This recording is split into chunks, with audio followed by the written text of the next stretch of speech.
myself, obviously. It's a beautiful, beautiful morning, about 8 o'clock, 7:30, 8 o'clock, I don't know, who knows. I don't keep a clock in here. I'm saying clock way too much. So in the back room, that little tiny room I told you about where we have the altar and our musical instruments, guitar, violin, concertina, all that. You can see I've got this great view behind me. You probably can't see out the window, but it should be pretty apparent. There's this just amazing breeze coming in here. This is what you call one of those magical mornings. I need like a cup of tea with me. I think of that one. But anyway, me and Roz were talking, and there were like 2 stories we wanted to tell that we didn't get to in the video yesterday. So I thought I'd come in here, do a little video, and just throw them out there. Obviously, this is me, kind of my early morning meditative state, playing some music, whatever. But I had to get this out. And also, I just need to say this is incredible because the place I was living, I hadn't been able to play my guitars for like the past couple of years. They basically were in a really awkward way of storing them. Getting to them was a pain in the ass. I'd be lucky if I could get to them once every couple of months. And I've been playing every day again, and it just feels amazing. So anyway, the first story, I think you're going to love this, happened while we were actually out here on the balcony. We'll get a shot of the balcony a little bit. I got a really great view right now, as long as the rain holds off for a little while longer. So we're out on the balcony, painting up the areas around the door and the edges around these windows. And we're actually getting ready to finish this up and move down to the first floor, because we figured this is the best place to start was up here. And we get the doorbell go off. At least we think we do. So both of us are like, hey, was that the doorbell? So we go running downstairs, and there's an Eat Street driver outside getting back into his car, and there's an order from like McDonald's. And it's like 3 or 4 bags sitting in front of our house. So we go run to the guy like, hey man, you got the wrong address. He goes, no, I don't. Yeah, you do. And he goes, is this? And he gives us the address. And we're like, well, yeah, it is. He goes, yeah, no, that's right. And I'm like, it can't be right, man. I was like, this house has been like empty for over a year now. Basically abandoned. There's no way you got the right address. And he's like, oh, and he goes, well, he reads the order off, and he's like, is this it? And I'm like, no, we didn't order anything. Like, we're in the process of buying the place. We don't live here yet. And he's like, oh, well, I can't take the food back, so I'll go check the order at the restaurant, but he goes, you might as well keep it. So we take it, and it's this really specific order. Like, quarter pounder with cheese, but no lettuce or something, like, you know, something weird like that. One was just like a real plain hamburger or something. Like unsweetened iced tea, which I'm technically, technically I am a fan of unsweetened tea, sweet and unsweetened. But the McDonald's, you got to get the sweet tea. Like, who orders the unsweetened tea from McDonald's? That stuff is gross.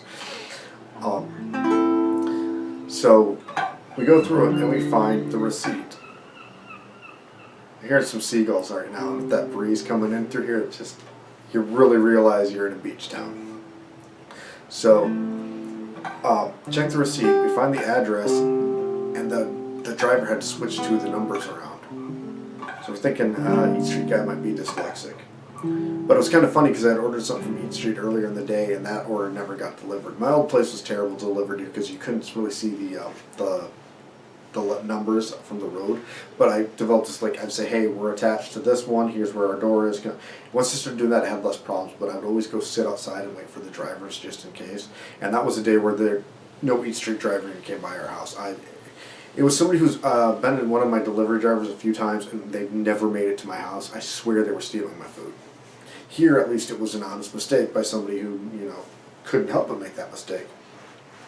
So this happens again, like, a couple weeks later, once we're actually moved into the house. Well, someone moved in because we're still not even really moved in. So I'm sleeping. She comes home from work, and she says, hey, did you order something from Eat Street? I says, no, why? Like, I've been asleep all day.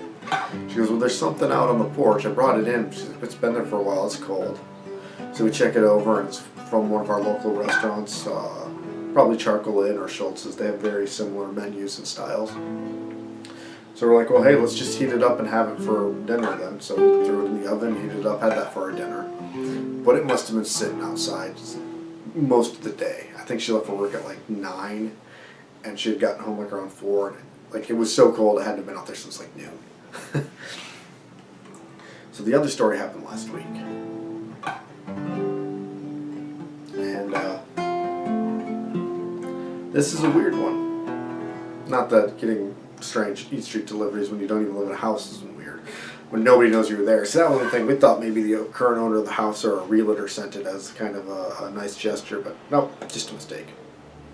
So last week I come home from work. It's the day they collect recyclables as well as garbage. So I grab the recycle and the garbage bins, pull them down to the curb, come inside, go to bed. Wake up at about the time Roz is getting home from work. She goes, "Hey, where's the recycle bin?" I says, "Did you bring it up?" She goes, "No, why?" I says, "Well, I just got up a little while ago. I looked outside. I saw it wasn't out there. But our car was outside. I knew you were home. I figured maybe you grabbed it and taken it around the back of the house." And she says, "No." So I go up behind the house here, and it's not back there. I look the street over. Nothing's out there. Come back inside. I'm like, somebody stole it. Somebody grabbed that recycle bin and walked off with it. Left our garbage can, though. I guess the garbage can was too smelly. I don't know. So the next day, I call the city to report this. And the guy says, "Are you sure somebody stole it?" I says, "Yeah." And he goes, "Well, so you physically saw somebody stole it?" I says, "Well, no." So tell him the story I just told you. I came home from work, put him out for collection, went to bed, got up, it was gone. It was stolen. There's no other possible scenario here. Somebody grabbed it and walked off with it. And I am throwing candle holders around. Never a good thing to be doing. Especially when that one was very specifically set in like a star pattern. I won't tell Roz if you don't. I don't know if she'll actually go back and watch the video. If she does, sorry. I'd love to show you guys the altar setup. I'm not sure it's quite done yet, so we'll do that another time. I will try and get a shot of this view outside this door because this balcony is gorgeous. Even though we've got like the neighbor's tree almost growing into it, we're going to have to talk to them about cutting that. But it actually does make a pretty nice, nice thing to look at right now. A lot of green. Anyway, so I'm talking to this guy, and he seems like mad at me. He says, "Well, look into it, because all the bins here have serial numbers on it. I'm sure it's the same way wherever you live." So he calls me back like an hour later. He says, "Yeah, I came out there, I looked around." He goes, "I found it like 2 blocks north of you at this triplex." He's like, "I grabbed it, it's in your front yard, you can put it away." I'm like, "All right, hey, thanks, man." Instead of telling me like, "No problem," or "You're welcome," he goes, "You need to keep better track of these things." Excuse me? He goes, "Yeah," he goes, "They have serial numbers on it for a reason." He goes, "And you just let somebody take it and walk off with it." I'm like, he's like, "Or maybe," and he said, made a comment like, "Maybe you took it down there by mistake yourself." And like, took it down, like, I told you I was asleep and it disappeared while I was sleeping because I worked nights and I was asleep during the day. Like, furthermore, why would I grab my recycle bin and wheel it like 2 to 3 blocks up the street and stick it in front of some stranger's house? That's beyond stupid. Like, no, what happened was it was like the first day of summer vacation and some kid probably grabbed it thinking it would be funny. Which it's not, but the story we get out of it kind of is, but mostly because the dude from the city was such a fucking asshole to me about the whole situation. I'm more upset about that than the fact that somebody ran off with my freaking recycle bin. Like, that's inconvenient. The dude didn't need to be rude and nasty about it. Am I wrong here?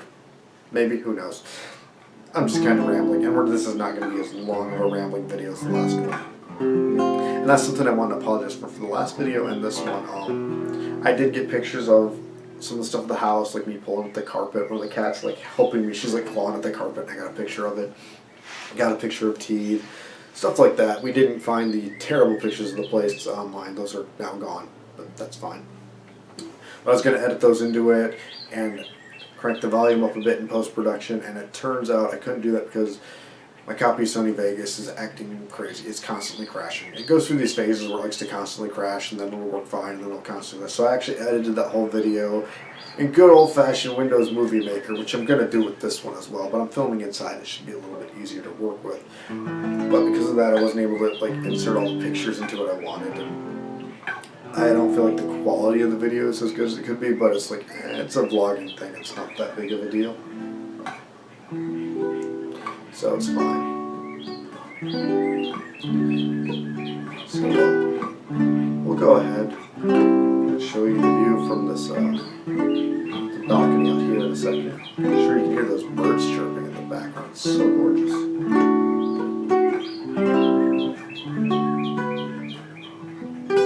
Let's go ahead and take a look outside. Here's a nice view out the window here from this room. You can see here's our balcony.